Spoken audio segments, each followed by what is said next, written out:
Oui, l'enjeu, c'est de fabriquer justement une exposition qui ne soit pas une exposition, qui soit plutôt un atelier. Et que cette exposition se construise des contributions. Et alors, c'est l'enjeu et la difficulté, parce qu'effectivement, ça va apparaître. Ce qu'on va présenter, c'est une sorte de bordel. Et c'est une capacité de bordéliser aussi. Et qu'auraient ces artistes ou ces bricoleurs. Et tout simplement bordéliser pour nous permettre de voir qu'on peut penser les choses ou entreprendre les choses autrement.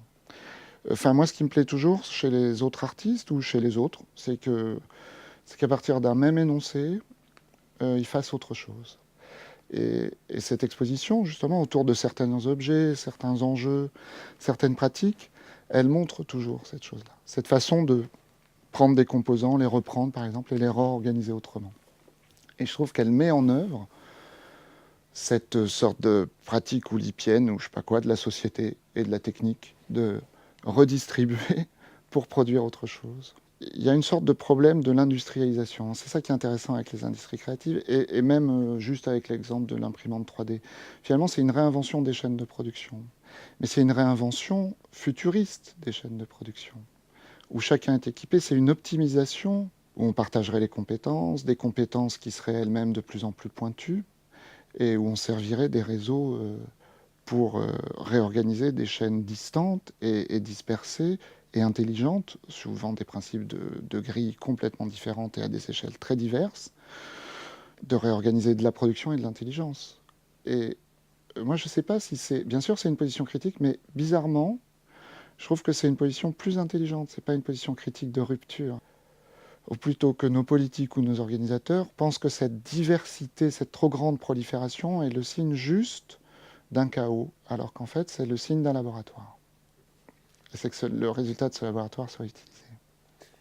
À mon avis, dans cette nouvelle économie contributive et individuelle, la chose qui est très importante, ce qui est super important même, ce qui est fondamental, c'est qu'il n'y a pas d'employés. Il n'y a que des contributeurs.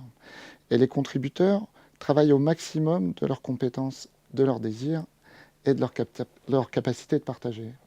Et c'est pour ça qu'on est capable de produire des objets nouveaux et intéressants, à mon avis. Fantastic Society, c'est ça. C'est de se dire comment l'Imaginarium travaillerait avec le projet de Fantastic. C'est très élémentaire, mais pour moi, c'est important.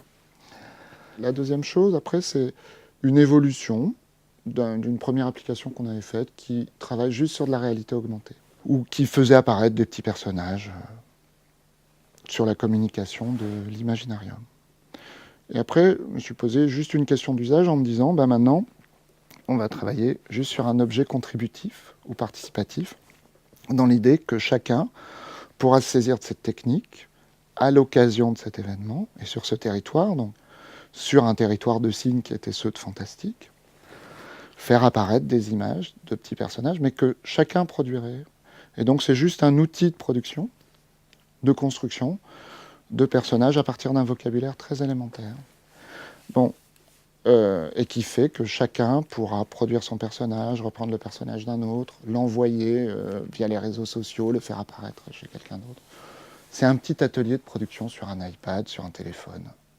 Nous avons des pratiques de producteurs, de diffuseurs, de curateurs, de critiques. Et je crois que nous faisons tous ça surtout. Nous sommes en capacité de le faire. Après, la question, c'est de savoir si nous le savons que nous le faisons. Mais à partir du moment où les gens sont aussi instruits, aussi connectés, échangeant sur leurs goûts et sur leurs pratiques, théoriquement, les goûts doivent se diversifier, les communautés doivent se recomposer, elles doivent se mettre à produire pour elles-mêmes, sans forcément se séparer parce que ça devient extrêmement transverse. Le monde se rétisse complètement différemment et plus du tout de manière centralisée. Et en fait, c'est la disparition des centres ou la multiplication des centres qui est en train de se produire. Et avec ça doit arriver la multiplication des propositions et aussi des chaînes de production et de diffusion nouvelles qui correspondraient à ces nouvelles géographies et à ces nouvelles pratiques. Voilà. C'est-à-dire qu'il y a une très forte adhésion à son iPhone. C'est juste une catastrophe.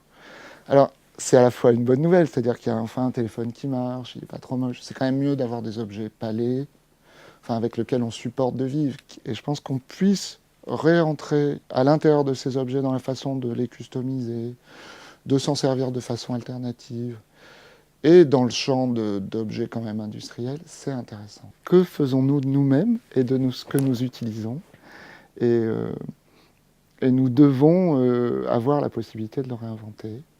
Et je crois que c'est le sujet de cette exposition.